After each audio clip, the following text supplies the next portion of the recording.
Support for Steppin Out is made possible by local author Sarada Bonnet. In Notes for Forgiveness, Bonnet shares her childhood story as daughter of famed rockabilly singer Sherry Davis. Notes for Forgiveness, available in bookstores and at saradabonnet.com.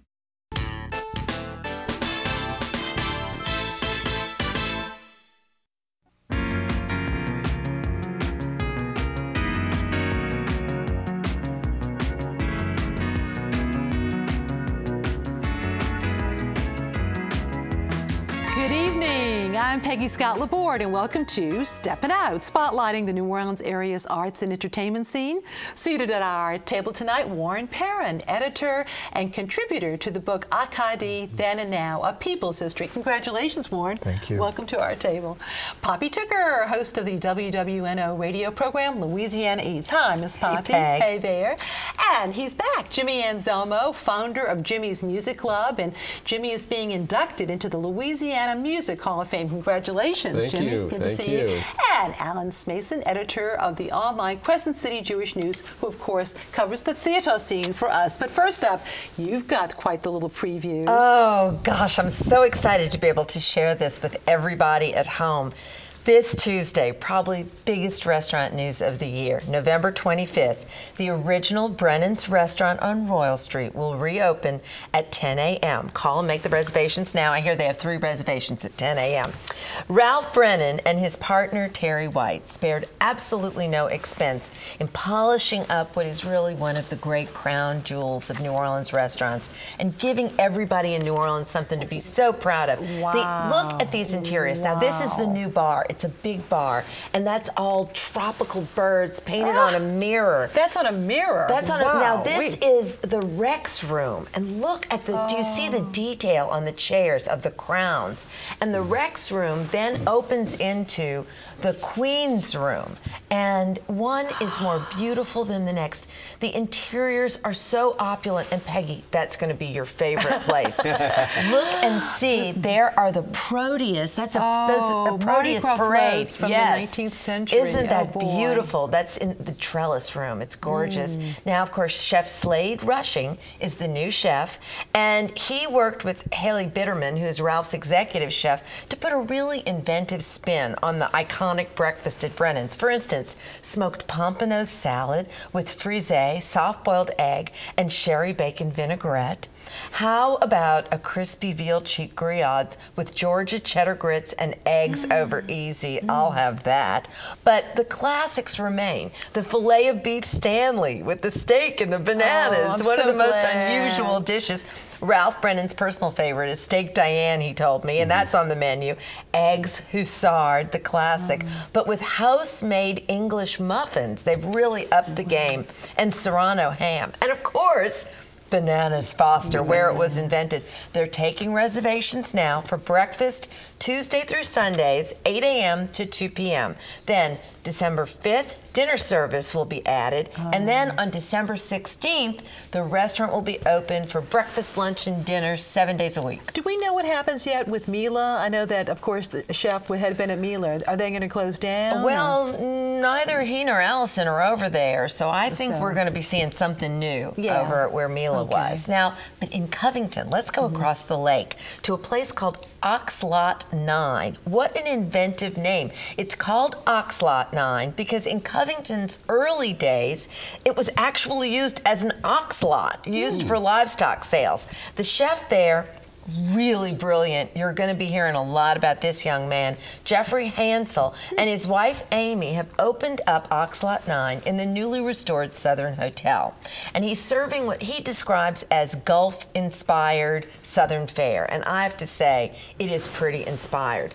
Look at his gorgeous charcuterie, all house-made chicken liver pate, country terrine, tasso, andouille, and all the accompaniments. This is so unusual. In a fresh corn husk, where you can still see the corn, braised chicken tamale with black beans, ancho chili, and lime creme fraiche. And Anybody who knows me knows I love pompano the most. This is the best pompano I have ever eaten. Crispy pompano with crab meat and artichoke hearts. Open for dinner Tuesday through Saturday and Sunday brunch. And a word about the Southern Hotel, because I strongly suggest everybody make dinner reservations and then spend the night. Oh, that's a good idea. This classic Mission-style hotel originally welcomed guests in 1907 and then was closed in the middle of the 20th century. Attorney Lisa Ward bought that building, and she spent $8 million doing the transformation, 45 rooms and suites, courtyards, and the gorgeous Cypress Bar. Go to Covington. Thank you so much, Poppy. Well, Warren, I know attorney at law by day, but lover of all things Acadian and the Acadian culture 24/7. First with the museum, but now this book. What an effort this is. And you did it not in one, but two languages, huh? Absolutely insane of us to try to do it, but we managed to pull it off. Yes, well, congratulations. Acadie, then and now. Looks like over 50 contributors, different aspects of the Acadian culture. Tell us how this came about. I was invited to an Acadian festival in an area called La Naudière, Quebec. We were the first Cajuns to represent Louisiana at that festival, and I was shocked to learn there were over 30,000 Acadians in that area that I didn't know existed. So it got me to wonder how many other places in the world are there like that.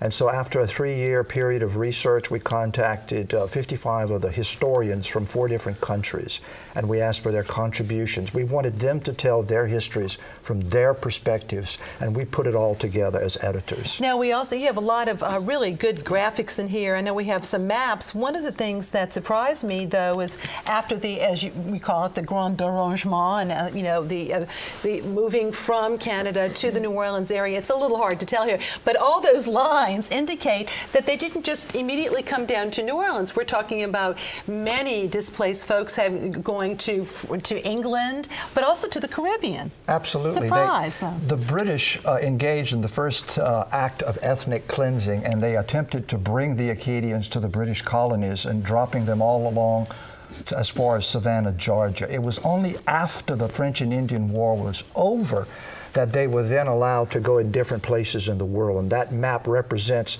efforts for them to settle in the Falkland Islands, Central America, French Guiana, Haiti, Belle-Île-aux-Mad, and other places in the world. Well, in looking at the different essays by experts, there's Barry on Sled, and you talk about, of course, the contributions, music and films, but it really is all aspects of this culture, isn't it? Yes, and all of the maps in the book, we have over 15, are newly created maps. My wife, Mary, is a co-author, and she is an artist, and she wanted to make sure we had wonderful graphics, and we have Megan Barra who did the cover, and thanks to George Rodrigue, he allowed us to use one of his iconic on the cover paintings. As well. We just showed also the parishes where the Acadian culture is pervasive, and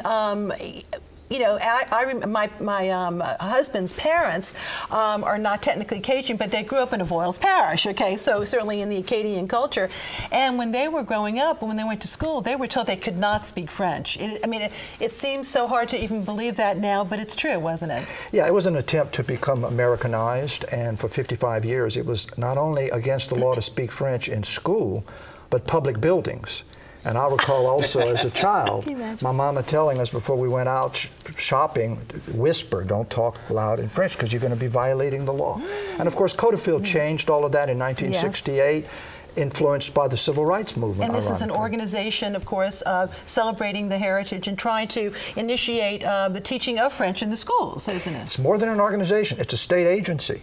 It's funded by tax dollars. So the people in government realized it was wrong what had taken place the previous 50 years. In an effort to rectify it, use state dollars to bring in teachers and help us teach French in the schools. Now, I know you live in Lafayette, but in Erath, there's a place that's dear to your heart, isn't there? We're going to be celebrating 25 years of the founding of the Acadian Museum, where we have over 5,000 artifacts, and we survive by the selling of books.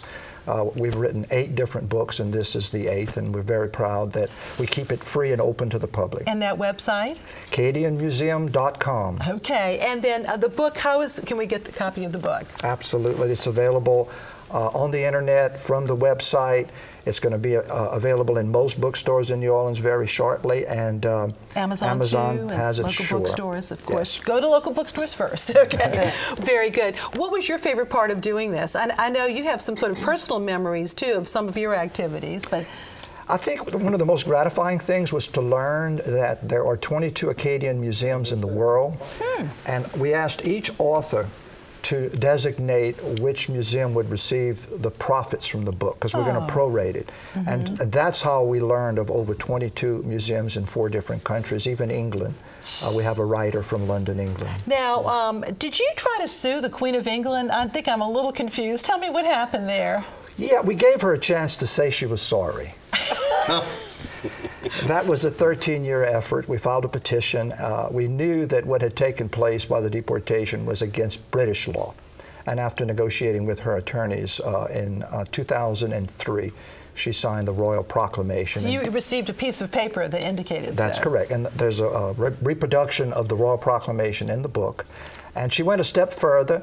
She set aside a day of commemoration. It's the day of July 28th that the order of deportation was signed, because 1/3 of the Acadians were killed. It was a genocide from our perspective. There were 15,000 in the colony, and about 5,000 died, diseased. 3 ships went down, extinguishing entire lines of family. That's not very well known, is it? No. So, well, thank you so much for your efforts. We're glad you're here. Thank you. And now, though, it's time for our Artist Spotlight. Tonight, we're featuring 2 works of art. The first is 3 Potted Tulips by Michael Laday.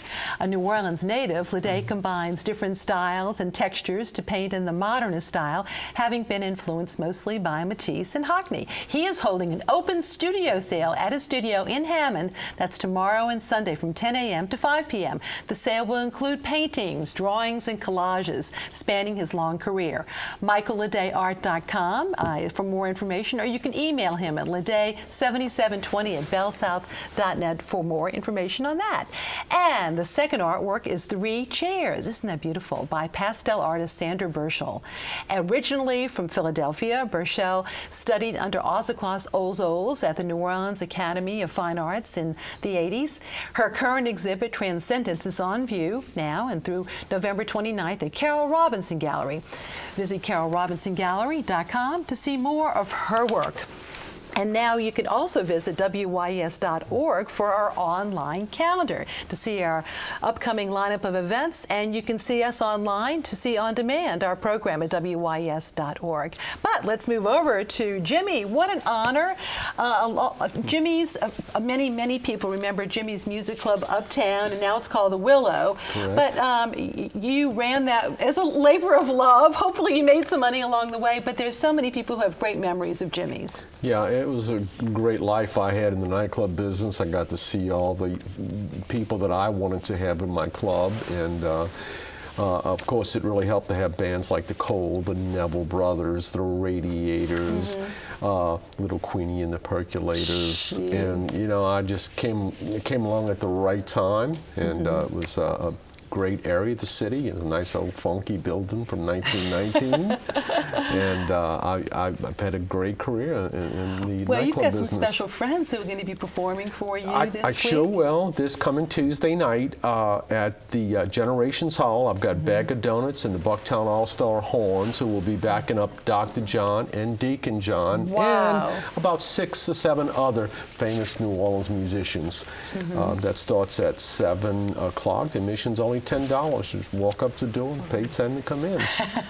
And you've also got a special friend who you were here with us earlier in the summer, Michael O'Hara, who's going to be performing. The following night, I'm involved presenting Michael O'Hara, and he's got a new band called the Rock Angels. And for all you Chic fans, this band is really great.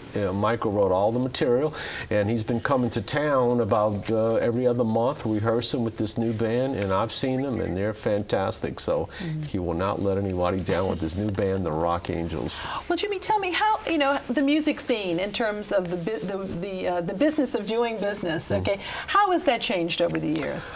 Well, of course, entertainment is a lot more expensive than it used to be. I started in 1977, and you know, a lot of the entertainers I had, I remember the Neville brothers, they had a guarantee of $600. Yeah, times have changed.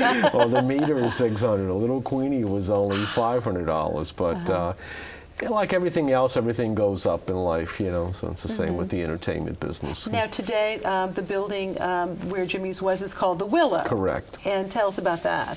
They're doing pretty good business, you know, they're having some entertainment there, and they're doing pretty well. They've been open for over a year now. And you're trying to do a documentary on the history of Jimmy's, aren't you? Yes, we've been working on that for over a year. So for you people out there, like us on Facebook, Jimmy's Music Club, the movie. We've had interviews with Dr. John, Deacon John, Marsha Ball. So we've had like about 40, you know, pretty interesting musicians. Harry Shearer, he's in it. And we're still working on that. We're going to do some reenactment scenes.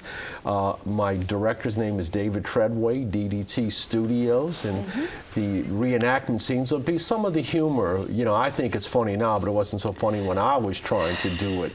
But, you know, so probably about 20% with some reenactment scene, you know, young Jimmy going to the banks and being told no. No, Big time no. and that story. And so I'm having a lot of fun with that. Congratulations Thank you very much. Thank you. And New Orleans Magazine's quiz queen, Julia Street, has a question for us tonight. Last time, John Mark Sharp gave us the names of the two longtime oyster bars on the same block of Iberville Street in the Quarter, Acme and Felix's. Now tonight's question. In 2011, this New Orleans all-male group participated in the Macy's Thanksgiving Parade. Name the group, and what is the group named after? Email your answers to steppinout@wyes.org. Our prizes, we've got some new ones. The children's book, Cajun Tebow and the Cocodrie by Kay Gibson from Pelican Publishing, really cute. The Culinary Louisiana Calendar by Louisiana Life Magazine, now available. We also have a Louisiana Life Magazine subscription and a gift certificate for two courtesy of Vianne's Tea House, offering their culinary and gourmet tea experience. And tonight we have an apron as worn by WYES staffer Joan Creason.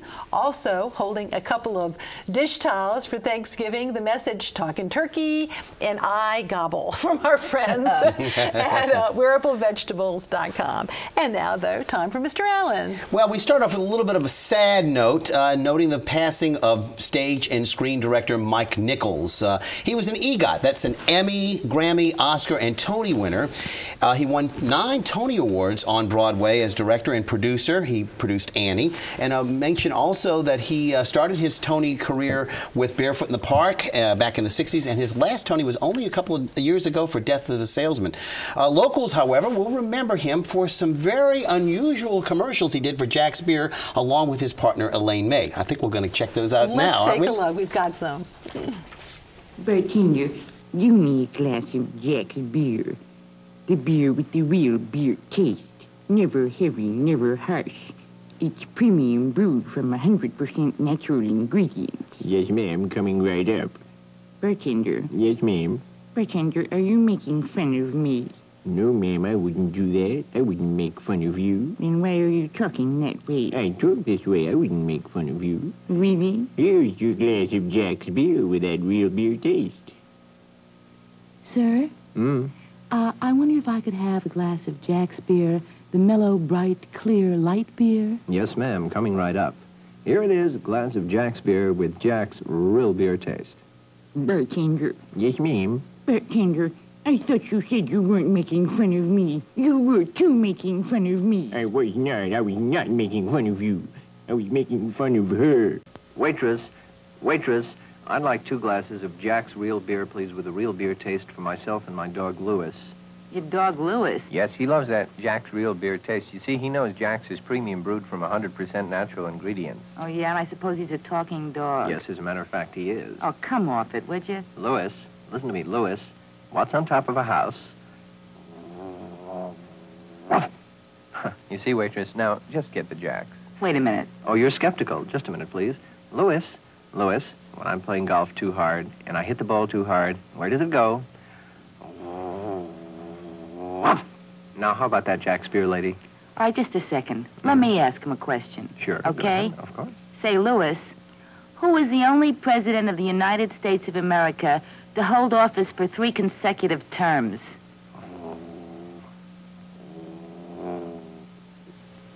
Coolidge? There they are. We also want to thank our friend Dominic Massive for access to those commercials.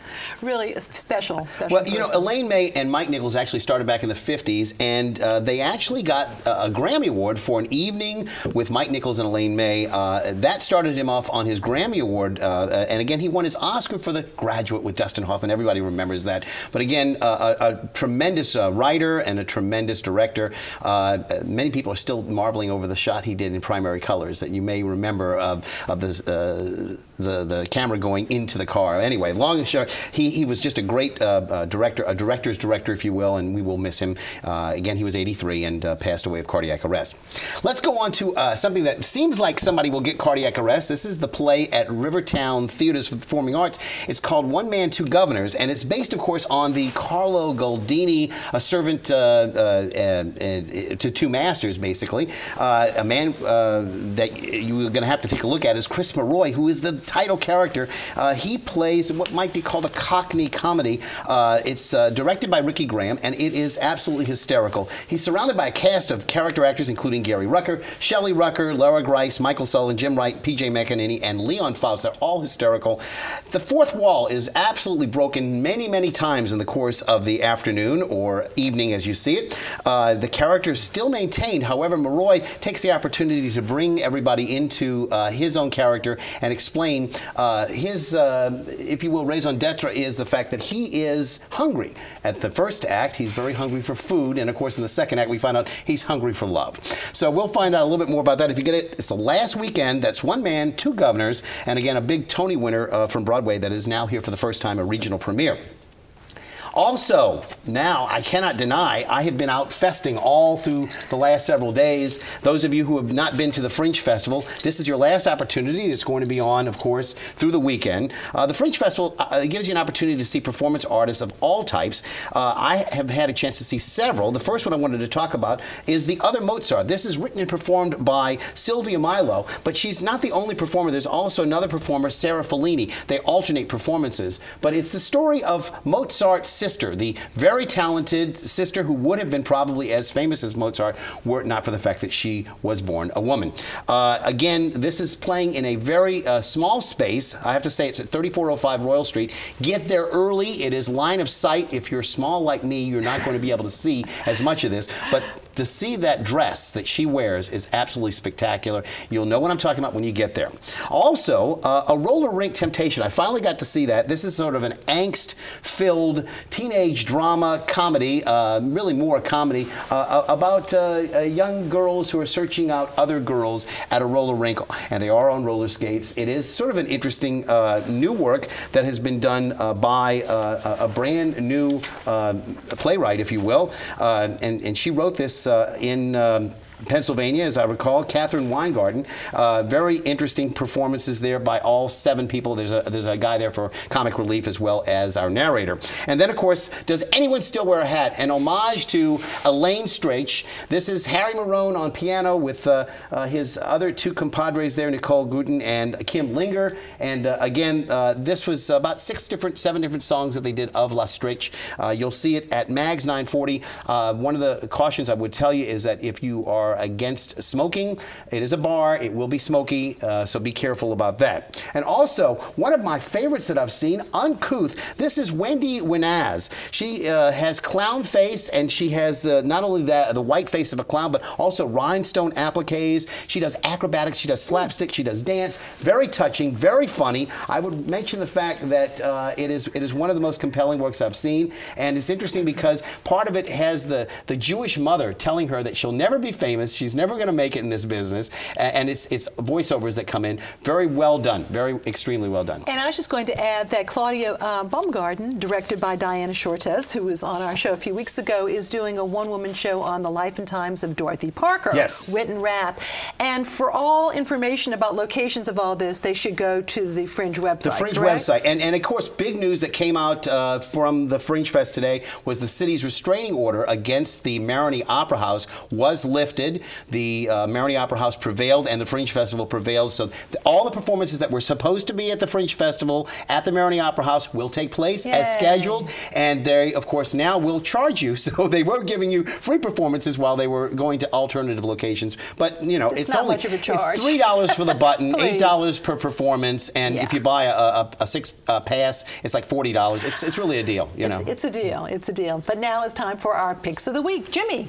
Well... Did you want to wish somebody happy birthday? Yeah. I'd like to say that today is Dr. John's birthday, a New Orleans treasure. I think and you've got a reunion coming up 74 years old right. today. He's in Europe now on tour. And a reunion coming up for you? Quasimodo's, yeah. I also have 40 years of entertaining New Orleanians, you know, co-eds from the 60s, Quasimodo's in the 70s, Right. Jimmy's in the 70s, the 80s, And that's the in 90s, December. okay? Correct. December 26th at Southport Very Hall. good. Alan. Well, I have to reach down and grab my horn, if you will, that I'm going to be. This is a reminder that the 10 Commandments hike that I've led for the past 11 years will be taking place on November the 28th. That's the day after Thanksgiving, and you can sign up at the Boy Scout Council office. Okay, and once again, that website, Warren? AcadianMuseum.com. Very good, thank you.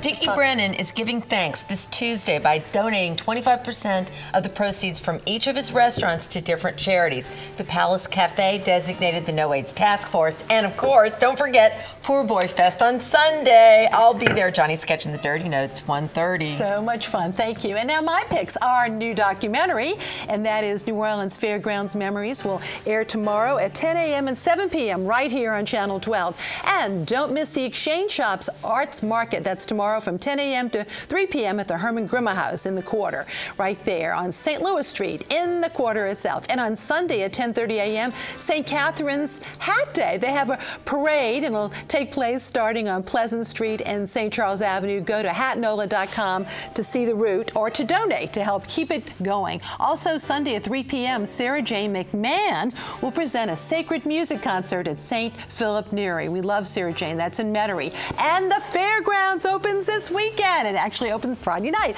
You can visit their website to learn more. And look who's here! Gentilly Billy from the Fairgrounds. Hey, Gentilly.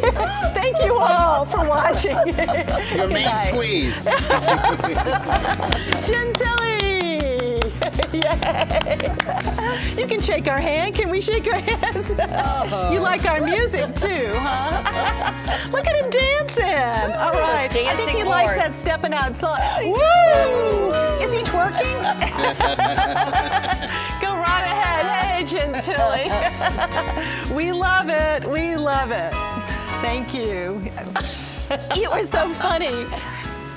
It's great to see you out here. It's great to see you out here. Thanks for being with us. Oh, you're so and I know you're warm. So, you're a trooper duper. 7 feet tall, Gentilly Billy? That's Is that the what's going on? tallest horse I've ever seen. That is definitely the tallest horse.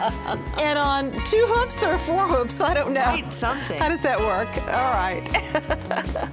I wonder if you run faster on 2 hoofs. I don't know. We'll have to see. Okay. Thank you. Good to see you. See you later, Gentilly. And he's off. And he's off.